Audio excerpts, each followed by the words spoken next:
देखिए दोस्तों, आपको पता है हम उत्तराखंड सीरीज, उत्तराखंड हिस्ट्री हमने स्टार्ट कर रखा है। ठीक है, तो एक वीडियो हो चुकी है, आपको कैसी लगी? अब जो उस वीडियो को देखो तभी आपको आगे समझ में आएगा, और गारंटी है सब समझ में आएगा। ठीक है, उत्तराखंड को ऐसे बना दिया जाएगा कि एक भी क्वेश्चन आपको पेपर में ना छूटे। ठीक है, तो आज उत्तराखंड में हमने बेसिक हमने पढ़ी थी कि कुमाऊं नाम कहाँ से है, गढ़वाल नाम कहाँ से है, कौन जयपाल था, बेसिक चीज मैंने बताई थी। क्यों केदारखंड कहते हैं, क्या उत्तराखंड को देवभूमि क्यों कहा जाता है, हमने बेसिक चीजें पढ़ी थी। उत्तराखंड की जनजातियां पढ़ी थी हमने, कौल, किरात, खस। तो आज हम उससे आगे पढ़ेंगे। ठीक है, तो आज मैं आपको बताऊंगा उत्तराखंड के राजवंश, जो उसमें राजवंश काम यहाँ पर उत्तराखंड में थे। तो इसी तरह से हम यहाँ चलेंगे। देखो, प्राचीन, मध्यकालीन, आधुनिक और राजकीय के बाद। ठीक है, जिस तरह से मैंने बोला था। देखो, प्राचीन वंश में उत्तराखंड में सबसे मेन वंश जो था कुलिंद वंश था। ठीक है, पहला वंश था। ठीक है, उसके बाद शक आएगा, उसके बाद कुषाण वंश आएगा। ठीक है, शक के बाद उसका नाग वंश आएगा। ठीक है, सभी मौर्य, जब भारत में मौर्य काल चल रहा था। उसके बाद हम पढ़ेंगे मोखरी वंश, जैसे जब वो आएगा गुप्त मौर्य काल के बाद का काल। ठीक है, उसमें मोखरी, हर्ष का शासन, पौरव वंश, अराजकता का काल सब पढ़ा जाएगा। ठीक है, तो हम उसके बाद स्टार्ट करेंगे आपका माध्यमिक, आधुनिक, तो सब कुछ चलेगा। तो बेसिकली हम पहले स्टार्ट करते हैं कुलिंद राजवंश से। ठीक है, छोटा सा राजवंश है, उतना इंपॉर्टेंट है भी नहीं। जो चीजें हैं इसमें इंपॉर्टेंट होंगी वो बताऊंगा पेपर से लेके। बाकी हिस्ट्री है तो आपको स्टोरी एक कनेक्ट करनी पड़ेगी एक चीज से दूसरी, तभी आपको समझ में आएगी। पिछली क्लास देखना, ये क्लास आपको तब समझ में आएगी। आज वैसे मैं ऐसे बताऊंगा कि सब समझ में आएगा आपको। ये देख लो तो ये भी देख लो, इसके अगली क्लास में अपने आप समझ में आ जाएगा आपको। ठीक है, कुलिंद राजवंश क्या है? कुलिंद राजवंश ने जो भारत में राज किया था, उत्तराखंड में, सॉरी, 1500 से 3 AD। उत्तराखंड में राज करने वाला पहला राजवंश कौन सा था? पहला क्वेश्चन, उत्तराखंड में राज करने वाला पहला राजवंश था कुलिंद राजवंश। ठीक है, ओके। कुलिंद राजवंश को कुलिंद भी कहते हैं, कुलिंद भी कहते हैं, पुलिंद भी कहते हैं। कालसी अभिलेखों के बारे में मैंने कल बताया था। तो पुरातत्व स्रोत बताया था, आर्कियोलॉजिकल फादर को किसको कहा जाता है? हैनबर्ग को कहा जाता है, बताया था, तो बताया था। तो वही है कुलिंद राजवंश, कुलिंद पुलिंद। ठीक है, कालसी शिलालेख से हमें इसको मिला है। सबसे पहला इंपोर्टेंट क्वेश्चन जो मैंने आपको बताया, क्या उत्तराखंड राज करने वाला पहला राजवंश कौन सा था? कुलिंद राजवंश। कौन सी शिलालेख से हमें इसके बारे में पता चला? कालसी शिलालेख। जो कुलिंद है, मार्कंडेय पुराण में, भविष्य पुराण में, मुद्रा पुराण में, कल मैंने पुराणों के बारे में बताया था। स्कंद पुराण में क्यों केदारखंड और मानसखंड गढ़वाल को कहा गया है बताया था। तो वैसे ही है कुलिंद राजवंश जो है, इसका उल्लेख कुलिंद नाम मार्कंडेय पुराण, भविष्य पुराण, मुद्रा पुराण में है। कुलिंद लो, ठीक है, ये जो है महाभारत की सभा पर्व, कल मैंने बताया था सभा पर्व में कौन सी जनजाति थी, कमेंट करना, जो कौरवों की तरफ से लड़ी थी। ठीक है, महाभारत की सभा पर्व में लिखा गया। तो कुलिंद वंश जो है, कुलिंद जो कहा गया महाभारत की सभा पर्व में, वन पर्व में कहा गया। ठीक है, और पानी की अस्थि में, पानी की अस्थि किताब लिखी, कल भी मैंने बताया था। अभी कमेंट करना, अभिज्ञान समुद्र किसने लिखी थी। ठीक है, तो लिखा है इसका क्षेत्र जो था बेसिकली कालिंदी नदी, यमुना नदी, पता है ना, जब नदी का स्रोत पढ़ेंगे तब पता चलेगा यमुना नदी का। तो कालिंदी नदी, यमुना और मध्य हिमालय में इसका क्षेत्र है। तो अभी तक का मेन जो क्वेश्चन है, उत्तराखंड में पहला राजवंश कौन सा इसने राज किया? कुलिंद राजवंश। कौन से शिलालेख से पता चला? कालसी शिलालेख से। इसका क्षेत्र था कालिंदी नदी, कौशिक का कुलिंद। कल मैंने भी ट्रिक से बहुत चीजें आपको बताई थी, आज ये भी बता रहा हूँ। कुलिंद और कौशिक है कालिंदी नदी, कालिंदी नदी में यमुना नदी के तट पे मध्य हिमालय। ठीक है, वहां पे यह वास करते थे। इनका शासन देखो 3 पार्ट में डिवाइड है, 1500 से 900 BC। अगर आपको समझ में आता है BC का, क्राइस्ट चर्च के जन्म से पहले, बिफोर क्राइस्ट चर्च। AD किसको पता है? AD बिफोर एनी डॉग नहीं होता, क्या होता है? कमेंट कर देना। ठीक है, तो 1500 से 900 BC प्राचीन कुलिंद, इसकी जानकारी हमें महाभारत ने बताई। तो प्राचीन 900 से 200 उल्टा चलता है, क्योंकि 200 साल पहले जन्म से 900 साल पहले, तो 900 पहले आएगा, 200 बाद में आएगा ना। तो 900 से 200 BC तो मध्यकालीन, उस समय मौर्यों का भूमि होगा। 200 से 3 AD आफ्टर क्राइस्ट चर्च के बाद उत्तरवर्ती कुलिंद के, अशोक के बाद का काल। तो 500 से 900 का काल जो था उसमें राजा सुबाहु, ठीक है, 2 पार्ट में थे महाभारत के काल के। ठीक है, महाभारत में इसकी जानकारी है। ठीक है, जो कौन सी 500 से 900 वाला जो कुलिंद वाला वंश है, इसमें सुबाहु और विराट 2 राजा रहे थे। तो सुबाहु थे, उनके पारी है कुलिंदाधिपति, उसी से पता चला था कुलिंद वंश का। महाभारत में जो है राजा है सुबाहु, उसको कहा गया है कुलिंदाधिपति। राजधानी थी उसकी श्रीनगर पौड़ी में। तो कुलिंद वंश का इसलिए बताया गया है कि महाभारत से भी इसका वंश आता है, मतलब डिटेल आती है। ठीक है, विराट थे, उसकी राजधानी विराट गई थी। ठीक है। मध्यकालीन भारत में कैसे पता चला? मौर्यों का समय था मध्यकालीन भारत, इन समय की राजधानी थी कालसी, ठीक है, तो उससे पता चला था हमें। तीसरा है उत्तरवर्ती कुलीन, इसमें अशोक के बाद का, ठीक है, इनकी स्थपति जो हुई थी वो शत्रुघ्न, जो आज का सहारनपुर, क्वेश्चन आता है सहारनपुर का पहला नाम क्या था, तो शत्रुघ्न का था, ठीक है। तो अभी तक का क्वेश्चन एक ये भी क्वेश्चन इंपोर्टेंट है, सहारनपुर का पहला नाम शत्रुघ्न है। कहाँ से महाभारत से क्यों स्रोत पड़ा? महाभारत में भी था, इसके बारे में पता लगे। कुलीन राजवंश का कैसे पता चला? क्योंकि सुबाहु राजा राज करता था, उसको कुलीन अधिपति कहते थे, उसकी राजधानी थी श्रीनगर पौड़ी में। दो कुलीन राजवंश था, उसमें राजा का पद कर्मानुगत था, वंशीगत नहीं था कि बेटा बाप का बेटा होगा तो वो राजा बने, नहीं, कर्मानुगत था, ठीक है। खस पर इन्होंने राज किया, इसलिए उनको खसधिपति या सकाधिपति कहते हैं। खसों पे राज करने वाला वंश कौन सा था? कुलीन राजवंश था, ठीक है। कल मैंने बताया था आपको, कौल किलात खस लास्ट थे, उसके बाद खस के बाद कौन सा वंश आया? कुलीन वंश। कुलीन वंश ने किस पे राज किया? खसों पे, तो इसको इनको कहा गया खसाधिपति। क्या कहा गया? खसाधिपति या सकाधिपति। शासक बिजदेन, उनका प्रमुख राजा था बिजदेन, ठीक है। कुलीनों का प्रमुख शासक या फर्स्ट शासक भी कौन था? बिजदेव। कौन था? बिजदेव।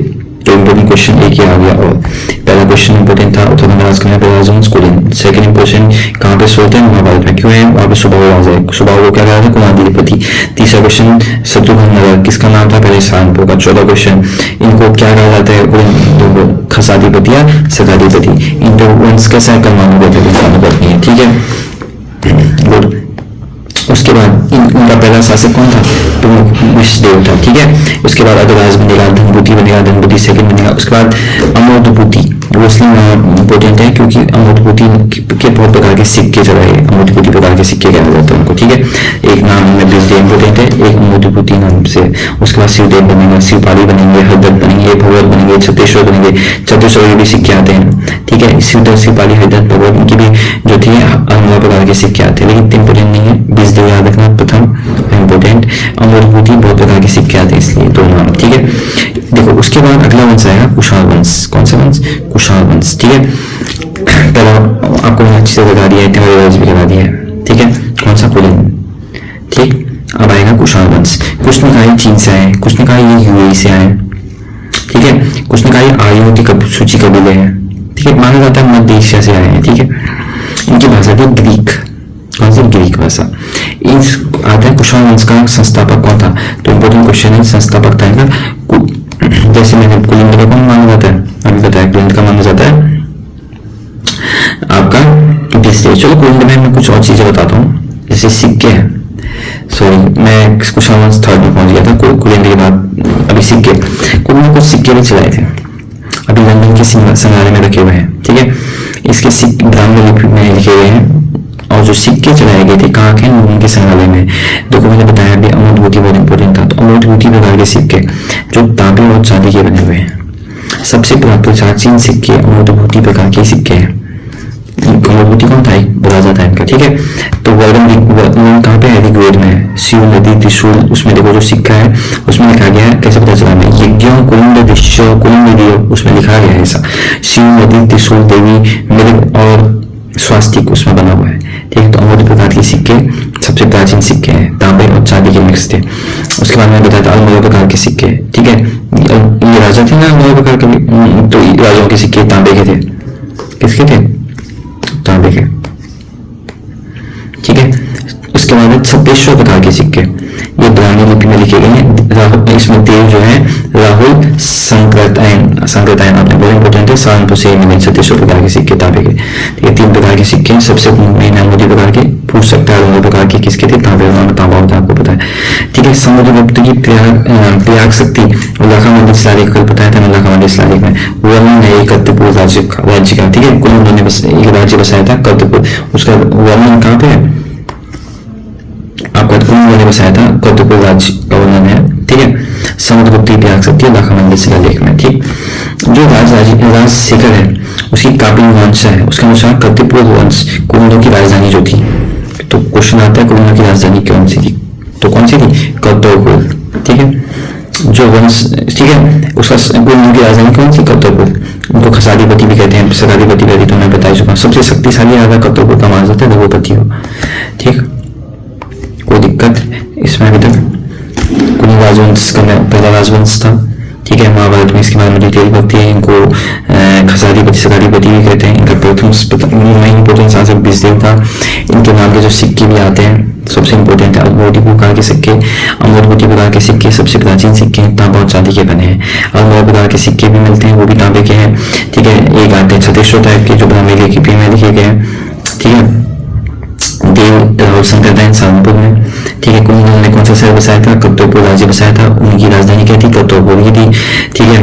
अब देखो ये इंपोर्टेंट आपका कुलिंद वंश हो गया। इसके बाद आएगा शक राजवंश, ठीक है। तो शक राजवंश था, इनको स्किति जनजाति माना जाता है, ठीक है। स्किति जनजाति ईरानी माना जाता है, भाषा ईरानी बोलते थे, भाषा बौद्ध धर्म के लोग थे, ईरानी थे, ठीक है। इन्होंने शक संवत चलाया, ठीक। उत्तराखंड में सूर्य भगवान की उपासना करते थे। इंपोर्टेंट क्वेश्चन है, कौन सा शक संवत किसने चलाया? शक राजवंश ने चलाया था। स्किति कौन सी जनजाति के थे? स्किति जनजाति के थे, ठीक है। कौन से भगवान को पूजते थे? सूर्य भगवान को पूजते थे। जैसे मैंने आपको उस पहले उन्हें बताए थे, बहुत सारे वंश बताए थे ना। कौर की रात खस किसको पूछते थे? शिव जी को पूछते थे। तो अब सब जो राजवंश था सूर्य भगवान को पूजने लगे, ठीक है। तो कैसे पता चला हमें? उनकी जानकारी मिली हमें सूर्य मंदिरों से।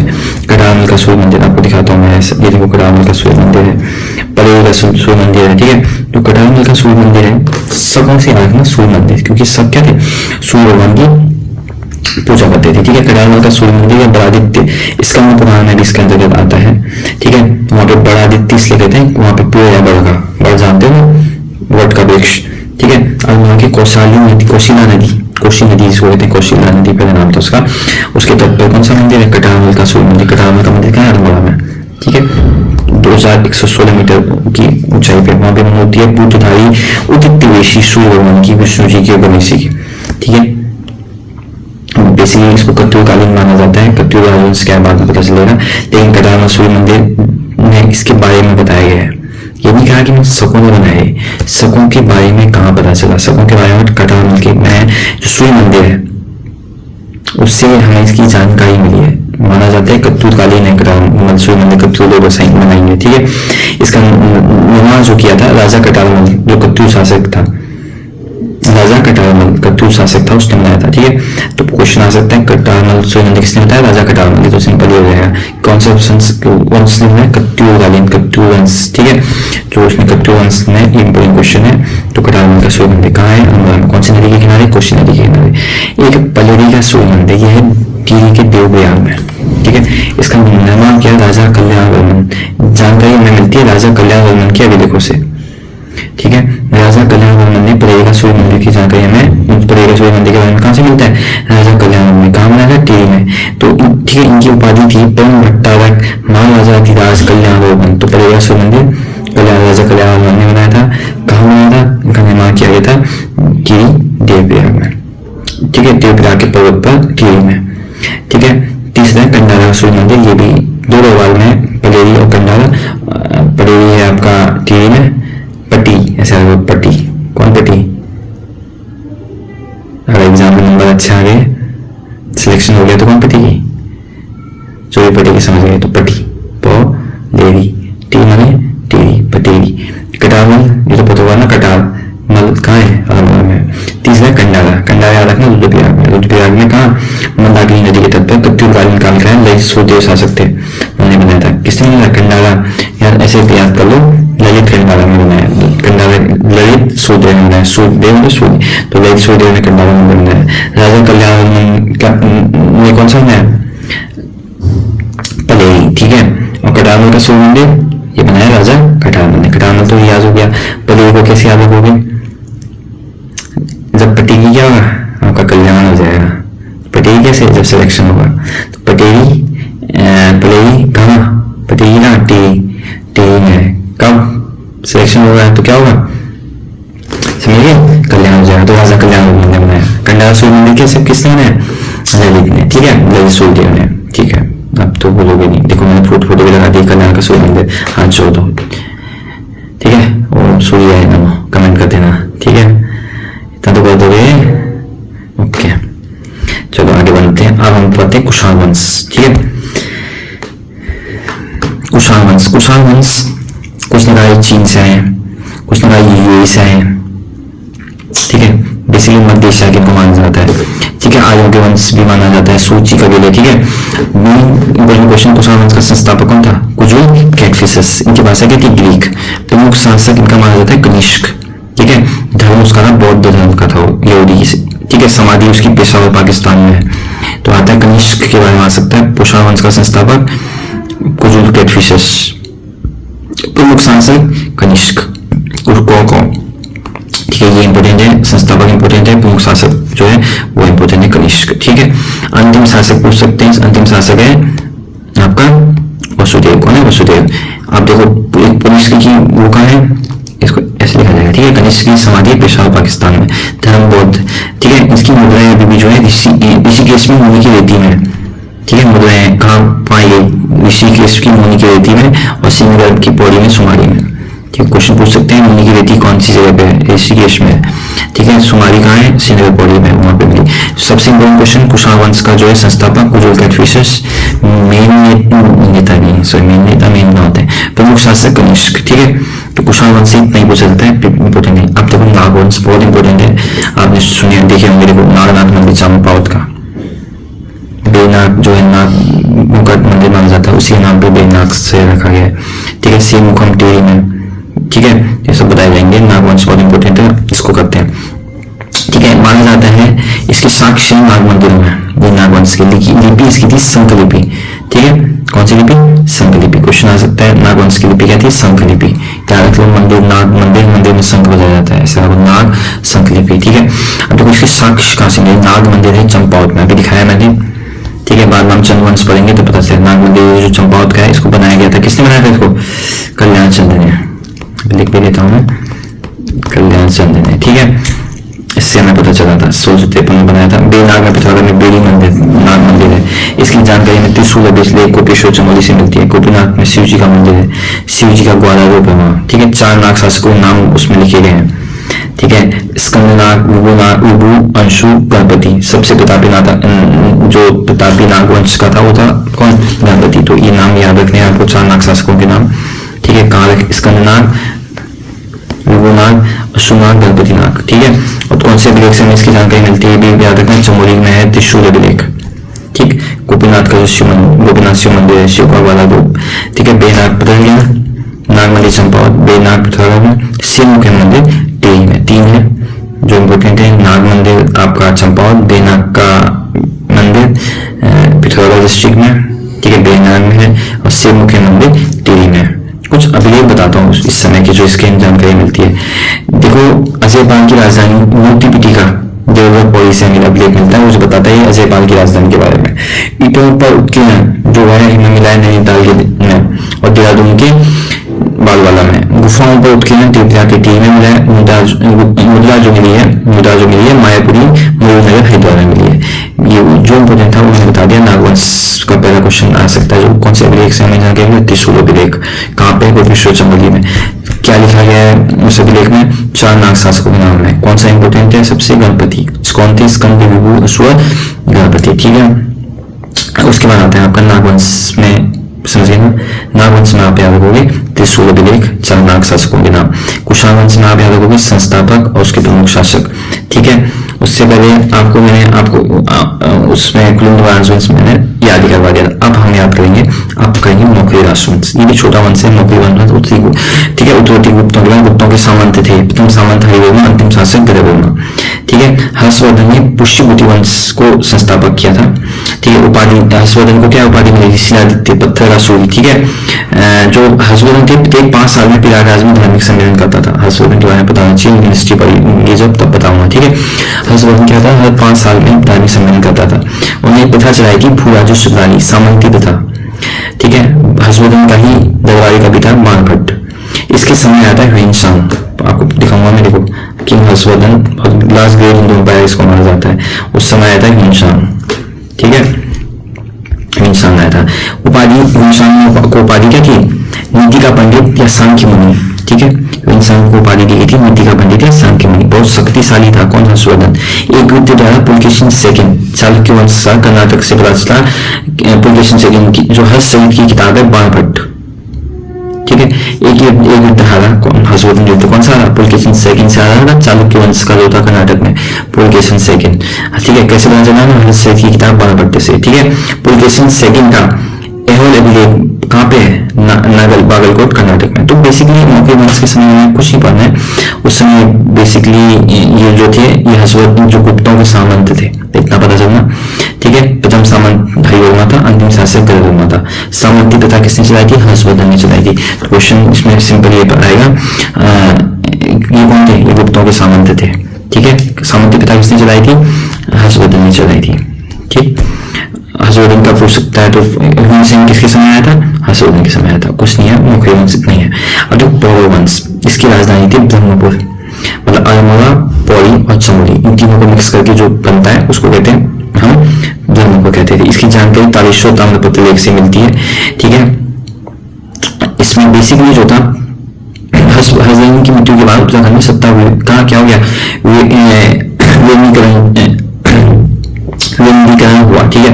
तो पूर्व, मध्य और पश्चिम तीन पार्ट में टूट गया। पूर्व में गोविशान, मध्य में ब्रह्मपुर, ठीक है, जिसकी पौरव वंश की राजधानी जिसको बनाया था, ठीक है। इसकी जानकारी युआन चांग की यात्रा वृत्तांत में मिलती है। सबसे बड़ा ब्रह्मपुर था, पश्चिम में शत्रुघ्न नगर, अभी बताया था मैंने, सहारनपुर को कहते थे शत्रुघ्न नगर, ठीक है। और मध्य में ब्रह्मपुर और पूर्व में गोविशान। मध्य जो ब्रह्मपुर था उसी से बना पौरव वंश, वही राजधानी ब्रह्मपुर, ठीक है, पौरवों की राजधानी बनी, ठीक। इसकी जानकारी हमें तालेश्वर ताम्रपत्र से मिलती है, ठीक। उसी में राजाओं के नाम लिखे हैं, विश्ववर्मन, अग्निवर्मन, उसके बेटे हुए थे कृतिवर्मन और विष्णुवर्मन सेकंड, ठीक है। सबसे ज्यादा सिक्के जो थे ये थे कृतिवर्मन के, ठीक है। सबसे ज्यादा सिक्के, सबसे शक्तिशाली राजा भी ये माना जाता है। इसको उपाधि मिली थी महाराजाधिराज परम भट्टारक। धर्म इनका था ब्राह्मण, गौ ब्राह्मण विदेशी ये लोग थे। राजा परिवार के साथ रहता था, उसे कोट कहते थे। राजा का पत्ता वंशानुगत, सबसे पहले मैंने बताया था किसका क्रमानुगत था, किसका था, किसका था? कुलीन राजवंश था या किसी और का था? कुलीन का ही था ना, ठीक है, कुलीन का ही था, वंशानुगत था। तो आपका पौरव वंश जो था वंशानुगत था, ठीक है। शासन इसमें बेसिकली कुछ नहीं है। पहला था, इसमें ध्यान रख लेना, सबसे पहले इनकी राजधानी पूछ सकता है तो ब्रह्मपुर थी, ठीक है। इनका मेन राजा कौन था? कृतिवर्मन, ये बोले ना, उसकी सब कुछ थे सिक्के वगैरह, सबसे ज्यादा सिक्के, सबसे ज्यादा शक्तिशाली राजा। उत्तराखंड में पहला जो था जिसने शासन प्रशासन की नींव रखी, ठीक है। राजस्व व्यवस्था थी इसकी, आपके लिए मैंने सब कुछ लिख दिया है। राजा सर्वोच्च होता था, प्रधानमंत्री को अमात्य कहते थे, राजा का बेटा कुमार मात्य होता था, सेनापति को बालाध्यक्ष कहते थे। तो ये सब पढ़ लेना, उतना इम्पोर्टेंट ये पौरव वंश है नहीं, लेकिन पता होना चाहिए। राजा अमात्य, कुमार मात्य, बालाध्यक्ष सेनापति को कहते थे, ठीक है। सेना में मैंने बताया गज सेना होती थी इनकी, उसको गजपति जो हेड होता था, अश्वसेना अश्वपति, और पैदल सेना का जैनपति, ठीक है, ये भी पता होना चाहिए। उत्तराखंड में स्टार्ट किया टैक्स वसूली, तो पहला वंश जिसने टैक्स वसूली स्टार्ट की थी कौन सा? पौरव वंश। एक बत्तख छीनने के रूप में ले टैक्स वसूलते थे। कर अधिकारी को भामिक कहते थे, माप अधिकारी जो माप करता था उसको कायस्थ कहते थे। भूमि दो भूमि में बटी, केदार भूमि और सारी भूमि। केदार भूमि को तलाव भूमि और सारी भूमि को उपजाऊ भूमि। ये आपका पौरव वंश। इस पौरव वंश में जो इम्पोर्टेंट था मैंने आपको बता दिया। अब देखो, ठीक है, अब देखो इसमें क्या हुआ, इसमें अंत में जो इसका काकतीय वंश है ललितादित्य, ठीक है। इसमें जोशीमठ में जो सामंत थे वसंत देव, ठीक है। जोशीमठ में सामंत बताया ना, सामंत आते वसंत, तो उनकी उसके बाद क्या धीरे धीरे वंश खत्म होते गया, ठीक है। उसने वसंत देव जो थे जोशीमठ में सामंत थे, उन्होंने स्वतंत्र घोषित कर दिया खुद को, और वहां से एक वंश नए वंश की स्थापना की, कत्यूर वंश, जो बहुत इंपॉर्टेंट वंश है, उसको हम पढ़ेंगे अच्छे से, ठीक है। कत्यूर वंश इंपॉर्टेंट है, कत्यूर वंश को हम पूरा पढ़ेंगे, फिर कल कौन चंदा पवार वंश पढ़ेंगे। फिर देखना आपको एक भी क्वेश्चन अगर छूटता है तो जो मैं बता रहा हूँ उसको 2 बार देखो, 3 बार देखो, सुनो सब समझ में आएगा। कत्यूर वंश इंपॉर्टेंट वंश है, मैं बता रहा हूँ। कत्यूर वंश उत्तराखंड में राज करने वाला सबसे महत्वपूर्ण राजवंश ही है। सबसे मेन वंश कौन सा है? कत्यूर वंश। उत्तराखंड का स्वर्णिम काल भी कहा जाता है, किसने कहा है? राहुल शंकरतायन ने कहा है अपनी किताब में, ठीक है। उत्तराखंड का स्वर्णिम काल, उत्तराखंड राज करने सबसे महत्वपूर्ण, सबसे ज्यादा मंदिर इसी समय बने, बताया ना मैंने, सूर्य मंदिर वगैरह जो बने थे इन्होंने बनाए थे। बड़े बड़े विद्वानों का आश्रय हुआ, राजनीति एकता है, ठीक है। राहुल शंकरतायन ने काली माता विराट में हलवाई की मूर्ति को भारत की सबसे सुंदर मूर्ति कहा है। तो सबसे सुंदर मूर्ति किसको कहा है? कालीनाथ रुद्रप्रयाग में हर गौरी की मूर्ति को भारत की सबसे सुंदर मूर्ति कहा है। ठीक है, किसने? राहुल चंद्र बताए थे। ठीक है, ऊपर के वंश इंपोर्टेंट थे नहीं तो मैंने उनको फटाफट बता दिया, लेकिन उसमें मैंने इंपोर्टेंट चीजें बता दी। कत्यूर वंश उत्तराखंड में राज करने वाला सबसे महत्वपूर्ण राजवंश। उत्तराखंड का स्वर्णिम काल किसने कहा? राहुल चंद्र बताए ने कहा। कालीनाथ रुद्रप्रयाग में हर गौरी मूर्ति को राहुल चंद्र बताए ने सबसे सुंदर मूर्ति कहा है। देखो, कत्यूर वंश की 8 अभिलेखों से इसकी जानकारी मिलती है और उनकी भाषा क्या थी? पाली भाषा थी। ठीक है, पांडुकेश्वर चमोली में 4 अभिलेख हैं, जागेश्वर में 2 हैं, चंपावत में 1 है, बैजनाथ बागेश्वर में 1 है। ठीक है, तो कत्यूर वंश के संस्थापक इंपोर्टेंट क्वेश्चन बसंत देव थे। कौन थे? बसंत देव। इनकी राजधानी थी जोशीमठ। ठीक है, रणचूला घाट में, रणचूला देवी का मंदिर भी है जोशीमठ में। ठीक है, बाद में इनकी बैजनाथ बागेश्वर बनेगी। बैजनाथ का मंदिर का किला वो देव अभिलेख में पता, उसके बारे में पता चलता है। ठीक है, अब पहले धर्म क्या था इनका? शैव धर्म था, शिव जी को मानते थे ये तो। ठीक है, तो मेन बसंत देव इनका क्या था? संस्थापक थे। राजधानी की जोशीमठ थी। जोशीमठ में कहा? रणचूला घाट, वहां पे कौन सा? रणचूला देवी का मंदिर है। और साथ में बाद में बैजनाथ हुई। बैजनाथ में आपको सुना होगा बैजनाथ मंदिर है बागेश्वर में। ठीक है, आपको मैं फोटो दिखाऊंगा, देखो बैजनाथ मंदिर। ठीक है, देखो जागेश्वर धाम, सब फोटो दिखाइए कहाँ से आए लोग, कत्यूर एम्पायर की पर्सन वो बताया जाएगा। ठीक है, तो चिंता मत करो, कत्यूर वंश उत्तराखंड में राज करने वाला सबसे मेन वंश था। ठीक है, इनकी राजधानी बता दी मैंने। उपाधि देखो, इनको उपाधि दी गई पूर्ण भट्टारक महाराजाधिराज। ठीक है, राजभाषा इनकी थी संस्कृत। कौन सी भाषा थी इनकी? राजभाषा। कौन सी भाषा में काम करते थे? संस्कृत में। और लोक भाषा थी पाली। ठीक है, शंकराचार्य का आगमन भी इसी समय हुआ था जिस समय कत्यूर वंश चला था। इन्होंने शासन कहाँ किया था? जोशीमठ से। प्रारंभिक राजधानी की कहाँ थी? जोशीमठ। ठीक है, बैजनाथ, उसके बाद उन्होंने बैजनाथ बागेश्वर में की। उसके बाद बेलोपट्टी, दानपुरट्टी। ठीक है, उसके बाद इनकी चेंज हुई थी। ठीक है, बैजनाथ में क्या है? शिव जी के मंदिर, बेटा का जो शिव जी का मंदिर है, और उनके बेटे कार्तिकेय, जो आपने सुना होगा कार्तिकेयपुर मंदिर। ठीक है, इसको इसलिए बैजनाथ को कार्तिकेयपुर भी कहते हैं क्योंकि वहां पे शिव जी के बेटे कार्तिकेय का मंदिर है। ठीक है, इसको कार्तिकेयपुर मंदिर भी कहते हैं, किसको? बैजनाथ मंदिर को।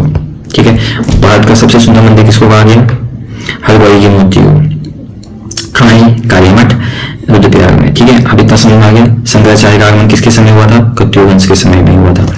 ठीक है, इनकी लिपि क्या थी? देवनागरी लिपि की। राजभाषा क्या थी? संस्कृत थी। पहले इनकी राजधानी क्या थी? जोशीमठ थी। बाद में कहाँ हुई? बैजनाथ में हुई।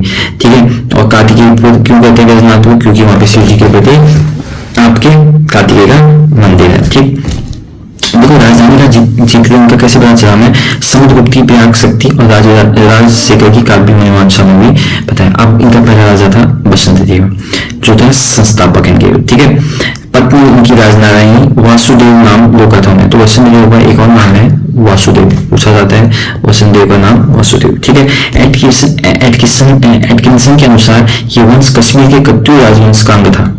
ठीक है, कश्मीर में कत्यूर वंश था माना जाता है, उन्हीं एटकिंसन के अनुसार उनका वंश था। ठीक है, वैष्णव धर्म वालों को अगरसर भूमि मंदिर बनाने को दान दिया। वैष्णव धर्म वालों को भूमि भी दान दी थी इन्होंने, अगरसर भूमि। ठीक है, वासुदेव नाम, इनके नाम सब देव भी कहते हैं, इनको खरबो देव भी कहते हैं, लेकिन इनमें सबसे इंपोर्टेंट नाम है वासुदेव नाम।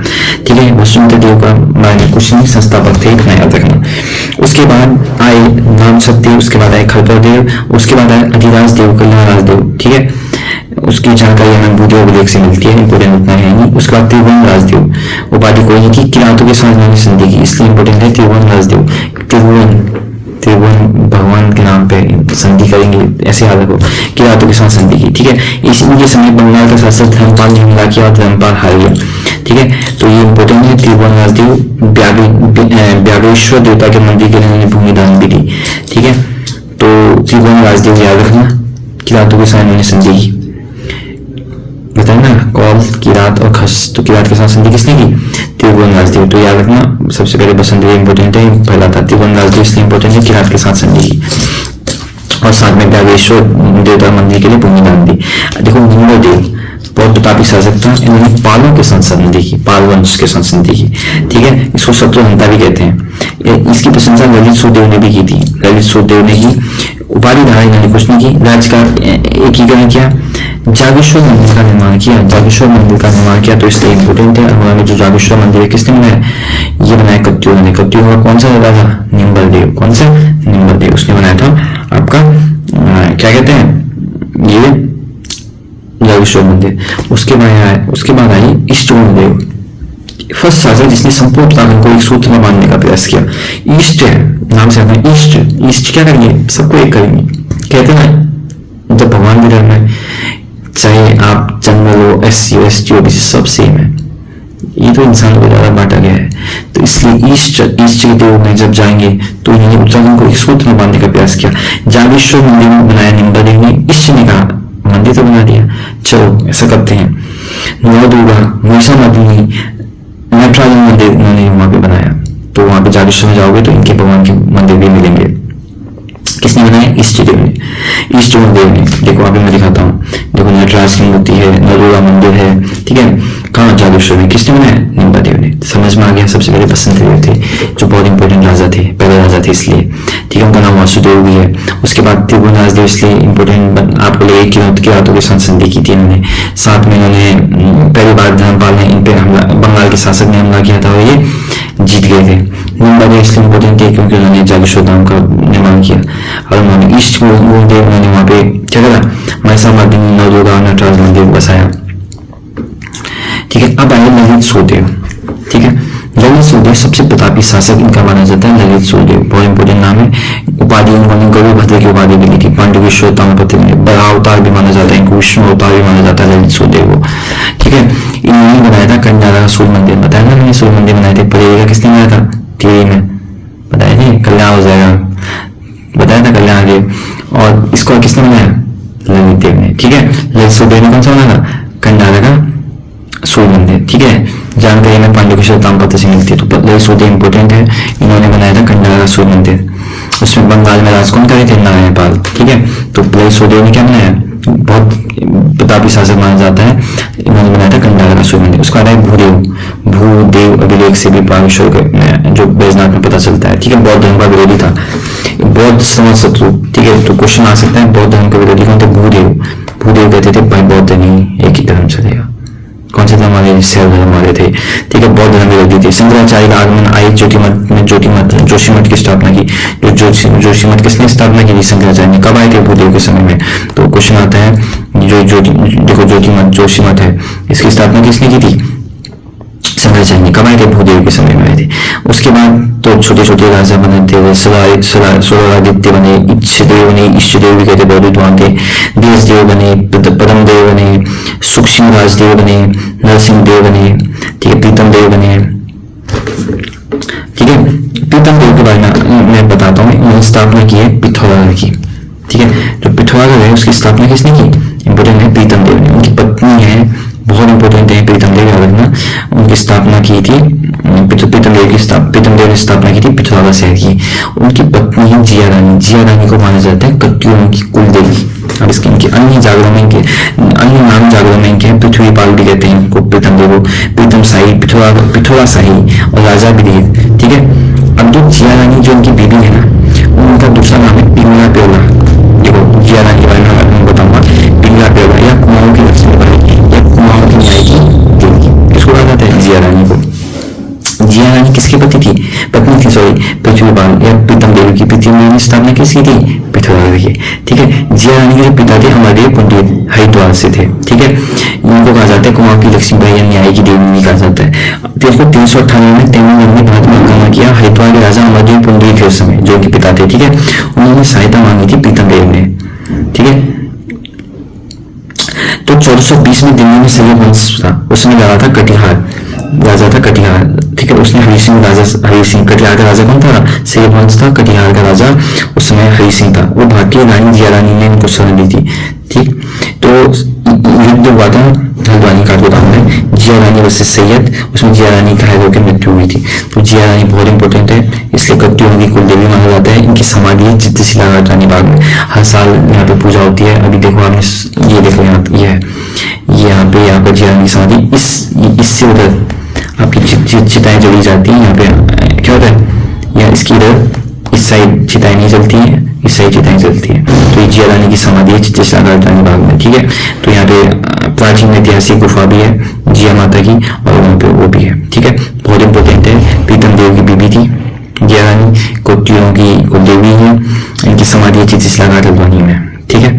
तो आपको पता चल गया प्रीतम देव के बारे में, इन पता चल गया। भूदेव के समय में आपको बौद्ध धर्म विरोधी थे, और ये पता चल गया था था, शंकराचार्य का आगमन हुआ था, ये पता चल गया था। बुरे के इंपोर्टेंट ये था। प्रीतम देव मैंने बताया गया। ललितदेव बहुत प्रतापी राजा था, विष्णु का अवतार, बड़ा अवतार भी माना जाता है। कन्या का सूर्य मंदिर मैंने बनाया था। ललितदेव के बारे में बताया था। त्रिभुवन के बारे में मैंने आपको बताया कि रातों की शासन देखी थी। ईष्ट देव जागेश्वर में क्या किया था, नवदुर्गा महिषासुरमर्दिनी की मूर्ति, निम्बा देव जागेश्वर मंदिर का निर्माण किया था। अब देखो उसके बाद धामदेव बने। कत्यूर वंश का स्वर्णिम काल जो माना जाता है धामदेव की वजह से माना जाता है, ठीक है, उसमें, ठीक है। इनका नाम मालूम शाही या दोजा भी था। बिजनौर में धामपुर शहर, यूपी में जो बिजनौर है उसमें धामपुर शहर किसने बसाया, धामदेव ने। धामपुर धाम से धामदेव, ठीक है। और कुछ कत्यूर वंश का स्वर्णिम काल बसना याद रखना इसके इनके समय में, ठीक। उसके बाद धर्मदेव विरामदेव अत्याचारी राजा था। अपने मामी तिलतोड़ा देवी से शादी की, कई इनके पता कहानी, अपनी मामी से शादी कर दिया। बताओ, धर्मदेव नाम तो धर्मा जी पे रखा, विरामदेव विराम कर दिया, सब खत्म कर दिया, इसे विरामदेव भी कहा था। इन्होंने अपनी मामी से शादी कर ली, ठीक है। इनकी प्रथा कंधे पर पालकी प्रथा इन्होंने चलाई। अंतिम राजा कौन था, ब्रह्मदेव या विरामदेव। इनकी मृत्यु हुई थी कत्यूर वंश, उसके बाद छोटे छोटे पार्ट, जब मृत्यु होगी कत्यूर वंश छोटे छोटे पार्ट में टूट जाएगा, ठीक है। कुमाऊं में काली कुमाऊं, अस्कोट में काली कुमाऊं में विरामदेव से राज करेगा इसका बेटा।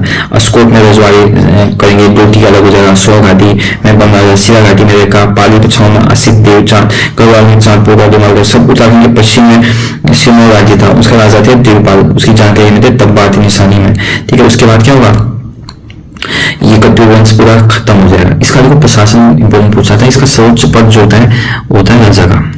राजा का सहायक जो होता है राजमात्य कहते हैं। न्यायाधीश को महामंडक कहते हैं। किले की सुरक्षा जो होता है गोलमिक काल लेने वाला अधिकारी सोलकिक। सीमांत कालों का वर्तमान काल, इसमें याद रखना, सर्वोच्च राजा, राजा का सहायक राजमात्य, न्यायाधीश महादंडक, ठीक है। काल लेने वाला सोलकिक। भूमि मापने वाला अधिकारी प्रमाता। दो प्रणाली होती थी उसमें, जीवन प्रणाली और नाली प्रणाली, ठीक है। मंदिर रक्षा घटपक, सीमांत रक्षक प्रांतवाल। गुप्त चर विभाग का सर्वोच्च अधिकारी उसको कहते हैं दूसरा अधिकारी। पुलिस अधिकारी को कहते हैं चोर दपनिक, चोर पकड़ने वाला, ठीक है। तहसील स्तर पर जो इकाई होती थी कर्मात होता था। ये याद करने की चीजें, इस पे समझाने का कुछ नहीं। खंड की रक्षा करने वाला खंडपति। दूध दूहने वाला आमिर। कत्यूर वंश की जो सेना थी, एक गज की सेना थी, उच्च लोही थी। गज गज मतलब हाथी की, उसको कहते हैं हस्ती बलाधिकृत जो है, तो उष्ट थी उसको कहते उसका हेड उष्ट बलाधिकृत। अश्व घोड़े वाली, अव बलाधिकृत, और पदाधिक जो पैर से चलने वाली कोलामिक, ठीक है। चारों सेना का प्रमुख होता था। उसके बाद उसको कहते थे क्या, हस्ती सर्वोष्ट पदाधिकृत, ठीक है। इनकी कत्यूर के सैनिकों की लिपि थी कुटिल लिपि, भाषा संस्कृत इनकी थी, मैंने पहले बता दिया। व्यवसाय क्या करते थे, कृषि का व्यवसाय करते थे, ठीक है। इसमें व्यवसाय इंपोर्टेंट है, लिपि पर ये परिणाम। मूर्ति कला की लाखा मंडल में इनकी मंदिर निर्माण शैली 3 प्रकार की होती है, ये इंपोर्टेंट है आप जो मैं बता रहा हूँ, ठीक है। नागर शैली जिसमें छत्तीस इस तरह का मंदिर है, ऊपर से छत्र। द्रविड़ शैली जो बेसिकली साउथ इंडिया में चलता है, वर्गाकार, ठीक है। और एक वैसे शैली जो नागर द्रविड़ दोनों मिक्स होते हैं, रूप नागर टाइप के, ठीक है, ठीक है। ये पता होना चाहिए। जो जैसे बालेश्वर मंदिर चंपावत का द्रविड़ शैली में बना है, जबकि मतलब पहाड़ में होते नहीं ऐसे, मतलब नॉर्थ में बेसिकली मंदिर, लेकिन बालेश्वर चंपावत मंदिर है। जैसे जौनसार का महासु मंदिर, महासु होती है, जागेश्वर धाम, ये सब क्या है, ये है छत्रयुक्त नागर शैली के, ठीक है। देखो ब्रह्मदेव सेकंड मैंने बताया ना, ब्रह्मदेव सेकंड उसके बाद राज करता था। और मानेश्वर का किला बनाया किसने, ब्रह्मदेव सेकंड ने। विरामदेव सेकंड काली कुमाऊं का राजा माना जाता है, ठीक है। राजकुमार सोमचंद जो जोशी गांव में, जोशी गांव से राजकुमार सोमचंद काली कुमाऊं यात्रा में आया था, ठीक है। जोशी गांव से विरामदेव सेकंड काली कुमाऊं का राजा था उस समय। उसी समय जोशी गांव से राजकुमार सोमचंद काली कुमाऊं यात्रा में आया। अपनी बेटी की शादी सोमचंद से किसने कर दी, विरामदेव सेकंड ने अपनी बेटी की शादी किससे कर दी, सोमचंद से कर दी। बद्रीदत्त पांडे के अनुसार बेटी की शादी में चंपावत जो राजगुंगा था 32 नारी जमीन दहेज में थी, ठीक है। तो मानो दो काव्य में चंद राजाओं की वंशवली में बताया गया इस बारे में, ठीक है। तो ब्राह्मणी की राजधानी चंपावत नदी, चंपावत नदी अब जो यहाँ से आएगा कैसे, जोशी गांव में था, राजकुमार सोमचंद आया था, उसको विरामदेव सेकंड ने अपनी बेटी की शादी करवा दी और दहेज में क्या दे दिया, चंपावत का राजगुंगा दे दिया। तो अब यहाँ से बहुत इंपोर्टेंट वंश स्टार्ट होगा, चंद राजवंश। तो आप कल स्टार्ट करेंगे हम इतना आज जो पढ़ाया, कत्यूर राजवंश बताया, उससे पहले छोटे छोटे मौखरी राजवंश, नागवंश वगैरह बताए, ठीक है। इनको एक बार सुनो, 2 बार सुनो, गारंटी है एक क्वेश्चन आपका पेपर से बाद इससे नहीं आने वाला। पूरी हिस्ट्री फ्री में कराएंगे, कोई नहीं कराता है, मैं करा रहा हूँ। तो प्लीज हिस्ट्री के बाद अगर आपको ज्योग्राफी, इकोनॉमिक्स, पॉलिटिक्स सब कुछ कराया जाएगा। बने रहो, चैनल को सब्सक्राइब करो। उत्तराखंड एग्जाम का एक ही अड्डा, उत्तराखंड एग्जाम अड्डा। ठीक है, तो प्लीज चैनल को सब्सक्राइब करो, जो जो चीजें मैंने बोली हैं, जो सजेशन है कमेंट करो, लाइक करो, चैनल को सब्सक्राइब करो। जय माता दी।